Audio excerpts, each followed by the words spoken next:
ইতিমধ্যেই ঘূর্ণিঝড়ে রূপ নিয়েছে নিম্নচাপ। ক্রমশ শক্তি বাড়িয়েই চলেছে সিস্টেমটি। ইতিমধ্যে এর সর্বোচ্চ গতিবেগ উঠেছে 100 কিলোমিটার। আশঙ্কা রয়েছে আজকে রাত্রের দিকে অথবা আগামীকাল ঘূর্ণিঝড় উপকূলে আঘাত হানতে চলেছে। ঘন্টায় সর্বোচ্চ 110 থেকে 120 কিলোমিটার গতিবেগ নিয়ে ঘূর্ণিঝড় ফেঞ্জাল উপকূলে আঘাত হানতে পারে, এমনটাই আশঙ্কা রয়েছে।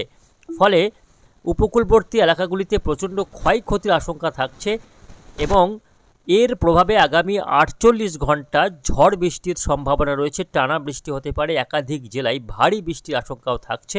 ঘূর্ণিঝড়ের প্রভাবে ইতিমধ্যেই উপকূলবর্তী জেলাগুলিতে মেঘের ঘনঘটা বৃদ্ধি পেয়েছে। আজ থেকেই শুরু হতে পারে বৃষ্টি। আজ, আগামীকাল এবং পরশু অর্থাৎ রবিবার পর্যন্ত বৃষ্টিপাতের সম্ভাবনা রয়েছে। তো আসুন দেখে নেব ঘূর্ণিঝড় ফেঞ্জাল ঠিক কখন এবং কোন জায়গায় আঘাত করবে, কোন উপকূলে ঘূর্ণিঝড়টি ল্যান্ডফল করতে চলেছে, এর প্রভাবে বাংলার আবহাওয়াতে কতটা প্রভাব পড়বে, বাংলায় কোন দিনগুলিতে বৃষ্টিপাতের সম্ভাবনা রয়েছে, কোন কোন জেলাগুলিতে হবে ঝড় বৃষ্টি, বিস্তারিত জানিয়ে দেব আজকের এই ভিডিও বার্তায়। অবশ্যই ভিডিওটিকে শেষ পর্যন্ত দেখবেন। এই মুহূর্তে আপনি কোন জেলা থেকে দেখছেন অবশ্যই আপনাদের জেলার নামটি আমাদের ভিডিওর কমেন্ট বক্সে লিখে জানাবেন। তো আসুন প্রথমেই আমরা দেখে নেব এই মুহূর্তে ঘূর্ণিঝড়ের বর্তমান পরিস্থিতি। তো আজকে হচ্ছে 30শে নভেম্বর, শনিবার। দেখুন সরাসরি আমরা বঙ্গোপসাগরে চলে এসেছি। এই মুহূর্তে দেখা যাচ্ছে যে ঘন্টায় 77 থেকে 80 কিলোমিটার গতিবেগে ঘূর্ণিঝড়টি তামিলনাড়ুর একেবারে উপকূলবর্তী এলাকার কাছাকাছি পৌঁছে গিয়েছে। খুব সম্ভবত আজকে রাত্রের দিকে অথবা আগামীকাল রবিবার ভোর নাগাদ ঘূর্ণিঝড় তামিলনাড়ু উপকূলের চেন্নাই এবং পন্ডিচেরির মধ্যবর্তী অংশে, ঠিক এই এলাকায়, এটা হচ্ছে চেন্নাই, এটা পন্ডিচেরি, ঠিক এই মধ্যবর্তী অংশের কোনো একটি এলাকায় ঘূর্ণিঝড়টি আঘাত হানতে চলেছে। এবং ঘূর্ণিঝড় যখন আঘাত হানবে, দেখুন দেখাবো ঠিক কখন ঘূর্ণিঝড়টি আছড়ে পড়ছে। তো আজকে শনিবার রাত্রে 10টার পর থেকে ঘূর্ণিঝড়টি ল্যান্ডফল করতে শুরু করবে, এমনটাই দেখা যাচ্ছে। তখন এর সর্বোচ্চ গতিবেগ থাকবে হচ্ছে ঘন্টায়, দেখুন 100 বা তার ঊর্ধ্বে এর গতিবেগ উঠে যাচ্ছে। ঘন্টায় 100 থেকে 110 বা 120 কিলোমিটার ম্যাক্সিমাম হতে পারে। বায়ুর ঝাপটা মোড়ে এর ঘাস্টিংয়ে এর গতিবেগ হতে পারে। ফলে প্রচণ্ড ক্ষয়ক্ষতির আশঙ্কা থাকছে তামিলনাড়ু উপকূলে, বিশেষ করে চেন্নাই এবং পন্ডিচেরিতে প্রচণ্ড হারে ক্ষয়ক্ষতির আশঙ্কা থাকছে। ইতিমধ্যেই সেখানকার সরকার দুর্যোগ মোকাবেলার ব্যবস্থা নিয়েছে। তো এখন দেখার বিষয় ঘূর্ণিঝড়টি সুদূর দক্ষিণ ভারতের তামিলনাড়ু উপকূলে আঘাত হানলেও বাংলার আবহাওয়াতে কতটা প্রভাব পড়বে, বাংলায় এর প্রভাবে কোথায় কেমন বৃষ্টিপাতের সম্ভাবনা রয়েছে সেটাই দেখে নেব। এই মুহূর্তে বাংলায় চাষিদের কিন্তু বিভিন্ন চাষের কাজ রয়েছে, ধান তোলা থেকে শুরু করে আলু বসানো। ফলে এই মুহূর্তে বৃষ্টি হলে চাষের, বিশেষ করে ফসলে ব্যাপক ক্ষতির একটা আশঙ্কা থাকছে। তো আসুন চাষিদের জন্য কি বার্তা রয়েছে দেখে নেব এই মুহূর্তে বাংলা চাষিদের জন্য। তো আমরা একটু বৃষ্টি বজ্র মোড়ে আপনাদের দেখাবো যে আজকে সারাদিন আবহাওয়া কেমন থাকছে, আগামী 3-4 দিন আবহাওয়া কেমন থাকবে, শীতের আমেজে কতটা পরিবর্তন ঘটবে, জাঁকিয়ে ঠান্ডা কবে থেকে পড়ছে সেই নিয়ে কি আপডেট রয়েছে সেটা একটু দেখে নেব। তো আজকে শনিবার প্রথমে একটু মেঘের যে প্রভাবটা রয়েছে দেখে নেব কোথায় কতটা মেঘ রয়েছে।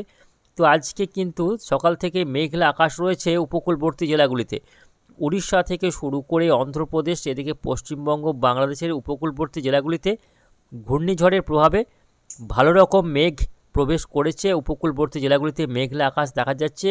আজকে মেঘের ঘনঘটা আরও বাড়বে, উপকূলবর্তী জেলাগুলিই নয়, তার সাথে পাশাপাশি দক্ষিণবঙ্গের কলকাতা, হাওড়া, হুগলি, উত্তর দক্ষিণ 24 পরগনা সহ এদিকে বীরভূমে দক্ষিণাংশ, 2 বর্ধমান, নদিয়া, বাঁকুড়া, পুরুলিয়া, এই জেলাগুলিতে আজকে মেঘলা আবহাওয়া থাকবে। তার পাশাপাশি বাংলাদেশের খুলনা এবং রাজশাহীর দক্ষিণাংশ পর্যন্ত মেঘলা আকাশ লক্ষ্য করা যাবে।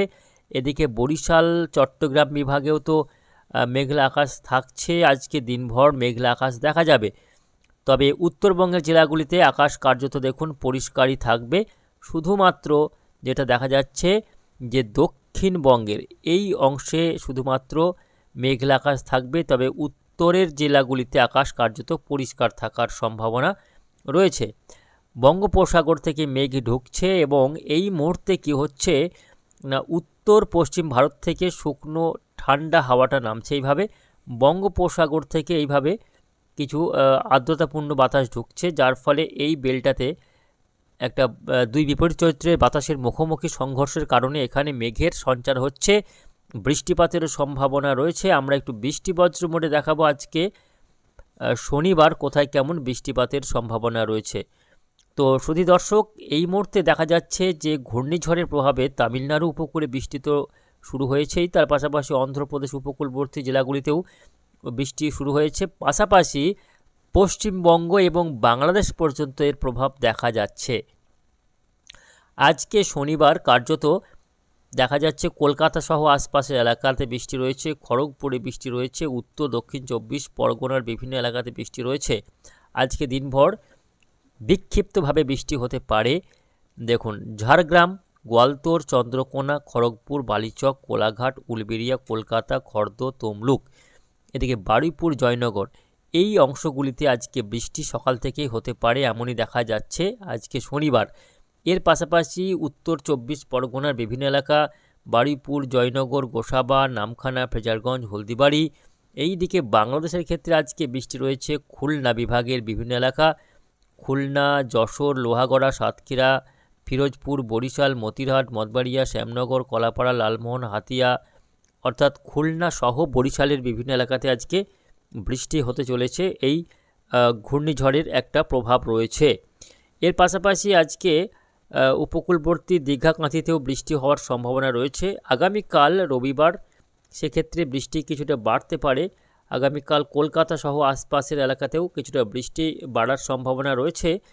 যদিও বৃষ্টি খুব একটা ভারী বৃষ্টি নেই, কার্যত হালকা বৃষ্টি হবে, যদিও মাঝে মধ্যে কোথাও কোথাও দু এক পশলা ভারী বৃষ্টিও হয়ে যেতে পারে। ভারী বৃষ্টি হতে পারে সেটা হচ্ছে দীঘা, কাঁথি এবং দক্ষিণ 24 পরগনার একেবারে সুন্দরবন এলাকাগুলিতে কিছুটা ভারী বৃষ্টি হলেও হতে পারে। বাকি সর্বত্রই কার্যত হালকা বৃষ্টি দেখা যাচ্ছে। আগামী রবিবার 1 তারিখে দেখা যাচ্ছে বারুইপুর, কলকাতা, উলবেড়িয়া, কোলাঘাট, তমলুক, বালিচক, এদিকে জয়নগর, গোসাবাতেও বৃষ্টি কন্টিনিউ করবে। অর্থাৎ আজকে শনিবার এবং আগামীকাল রবিবার এই দুদিন বৃষ্টি হবে উপকূলবর্তী জেলাসহ কলকাতা এবং আশপাশের এলাকাগুলিতে হালকা থেকে মাঝারি বৃষ্টিপাতের সম্ভাবনা রয়েছে এবং দিনভর মেঘলা আকাশ থাকবে দক্ষিণবঙ্গের বিভিন্ন জেলাসহ উপকূলবর্তী জেলাগুলিতে। তবে উপকূলবর্তী জেলাগুলিতে মেঘের প্রভাবটা সবথেকে বেশি থাকবে এবং শুধুমাত্র পশ্চিমবঙ্গই নয়, বাংলাদেশ পর্যন্ত এর প্রভাব থাকছে। খুলনা, বরিশাল এবং চট্টগ্রাম বিভাগের উপকূলবর্তী এলাকাগুলিতে এই ঘূর্ণিঝড়ের প্রভাবে বৃষ্টিপাতের সম্ভাবনা থাকছে।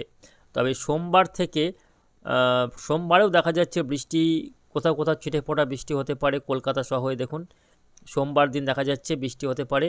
এদিকে চন্দননগর, তার সঙ্গে সিঙ্গুর, মাসাত, ব্যারাকপুর, পানিহাটি, এদিকে রয়েছে হাবড়া, স্বরূপনগর, নগরুখরা, এই সমস্ত এলাকাগুলিতে সোমবার দিনও কিছুটা প্রভাব থাকবে মনে হচ্ছে, হালকা প্রভাব, মেঘলা আকাশ, তার সঙ্গে ছিটে ফোটা বৃষ্টি। কিছুটা বাঁকুড়া, পুরুলিয়াতেও প্রভাব দেখা যাচ্ছে, হালকা ছিটে ফোটা বৃষ্টি। এদিকে উড়িষ্যার বিভিন্ন এলাকাতে বৃষ্টি চলবে আগামী 2-3 দিন এবং মেঘলা মেঘলা আবহাওয়া থাকবে।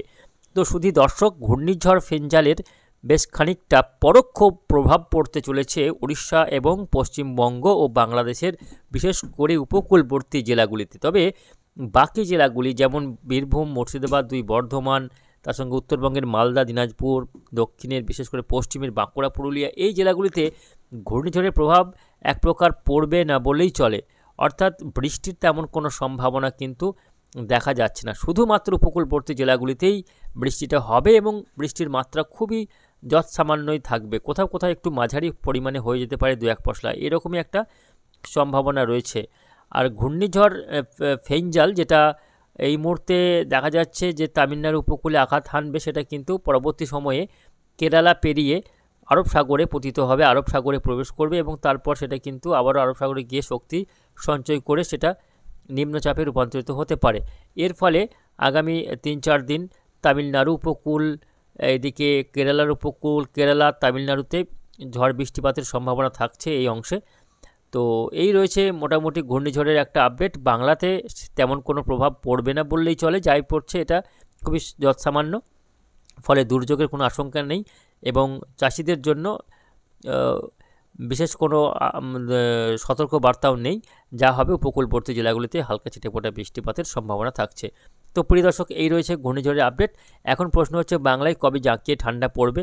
তো জানিয়ে রাখি, অনেকে প্রশ্ন করেছেন যে কবে থেকে জাঁকিয়ে ঠান্ডা পড়বে। তো শীতপ্রেমীদের জন্য বলে রাখি, আগামী মোটামুটি সোমবার পর্যন্ত তাপমাত্রাতে বিশেষ কোনো পরিবর্তন নেই। তাপমাত্রা বরং 2-1 ডিগ্রি বাড়বে এমনই সম্ভাবনা রয়েছে। তবে ডিসেম্বরের প্রথম সপ্তাহের মাঝামাঝি সময় করে গিয়ে তাপমাত্রা নামতে শুরু করবে এবং ডিসেম্বরের দ্বিতীয় সপ্তাহ করে জাঁকিয়ে ঠান্ডা, হাড় কাঁপানো ঠান্ডার একটা আমেজ পাওয়া যাবে, এমনই কিন্তু সম্ভাবনা রয়েছে। তো আসুন আমরা শেষ করার আগে দেখে নেব আজকে জেলাগুলির সর্বোচ্চ ও সর্বনিম্ন তাপমাত্রার পরিসংখ্যান এক নজরে।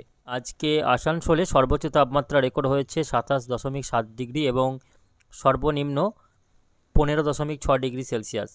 বহরমপুরে আজকে সর্বোচ্চ তাপমাত্রা রেকর্ড হয়েছে 28.2 ডিগ্রি, সর্বনিম্ন 17.6 ডিগ্রি সেলসিয়াস। বাঁকুড়াতে আজকে সর্বোচ্চ তাপমাত্রা রেকর্ড হয়েছে 27.3, সর্বনিম্ন 16.7 ডিগ্রি সেলসিয়াস। বর্ধমানে 29 ডিগ্রি সর্বোচ্চ এবং সর্বনিম্ন 16.4 ডিগ্রি সেলসিয়াস। দার্জিলিংয়ে সর্বোচ্চ তাপমাত্রা রয়েছে আজকে 16.2 ডিগ্রি এবং সর্বনিম্ন 6.8 ডিগ্রি সেলসিয়াস। আজকে দার্জিলিংয়ে সর্বনিম্ন তাপমাত্রা রেকর্ড হয়েছে। ডায়মন্ড হারবারে সর্বোচ্চ তাপমাত্রা রয়েছে 28.9, সর্বনিম্ন 20.3 ডিগ্রি। দীঘাতে সর্বোচ্চ 28.4, সর্বনিম্ন 19.8 ডিগ্রি সেলসিয়াস। আলিপুরে 27.2 সর্বোচ্চ এবং 21 ডিগ্রি সর্বনিম্ন। এদিকে হাওড়াতে সর্বোচ্চ 27.4, সর্বনিম্ন 17 ডিগ্রি সেলসিয়াস। নদিয়ার কৃষ্ণনগরে আজকে সর্বোচ্চ তাপমাত্রা রেকর্ড হয়েছে 27.6 এবং সর্বনিম্ন 14.2 ডিগ্রি সেলসিয়াস। পুরুলিয়াতে আজকে সর্বোচ্চ তাপমাত্রা রেকর্ড হয়েছে 27.3, এখনও সর্বনিম্ন তাপমাত্রা রেকর্ড হয়নি। এদিকে শান্তিনিকেতন বোলপুরে আজকে সর্বোচ্চ তাপমাত্রা রয়েছে 28 ডিগ্রি এবং সর্বনিম্ন 15.3 ডিগ্রি সেলসিয়াস।